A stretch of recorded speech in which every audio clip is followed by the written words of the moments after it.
হাত জালের মাছ ধরি, ভেটকি মাছ, জাবা মাছ, সিলেট মাছ। এরপরে আমার এখান থেকে 5-7 দিন আগে জাহাঙ্গীর বাহিনী এবং আলামিন বাহিনী আমাকে আটক করে। সেখানে আমার অনেক নির্যাতন করে, মারধর করে, অনেক টাকা পয়সা চাপ দেয়। সেখান থেকে 50,000 টাকা চাই, তা আমি দিতে পারিনি। সেখান থেকে আজকে শুক্রবার ভোর আনুমানিক 4টার সময় যাই কোস্টগার্ড বাহিনী টহল করার সময় তাদের সঙ্গে সাক্ষাৎ করার পরে তারা ধাওয়া করার পরে তারা চলে যায়, বোট ছেড়ে, নৌকা ছেড়ে চলে যায় জঙ্গলে। সেখান থেকে কোস্টগার্ড বাহিনী আমাদের উদ্ধার করে, সেখান থেকে আমরা মুক্তি হই। সেই জন্য বাংলাদেশ কোস্টগার্ডকে অনেক ধন্যবাদ, সাধুবাদ জানাই।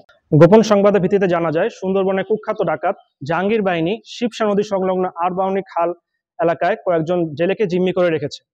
প্রাপ্ত তথ্যের ভিত্তিতে আজ 3 অক্টোবর 2025 তারিখ শুক্রবার ভোর 5টায় কোস্টগার্ড বেস মংলা ও আউটপোস্ট নলিয়ান কর্তৃক উক্ত এলাকায় একটি বিশেষ অভিযান পরিচালনা করা হয়। অভিযান পরিচালনাকালীন কোস্টগার্ড অভিযানিক দল ডাকাতদের আত্মসমর্পণের আহ্বানে 2 রাউন্ড ফাঁকা গুলি ছোড়ে। পরবর্তীতে ডাকাতরা বোট ও জিম্মিদের রেখে বনের ভিতর পালিয়ে যায়।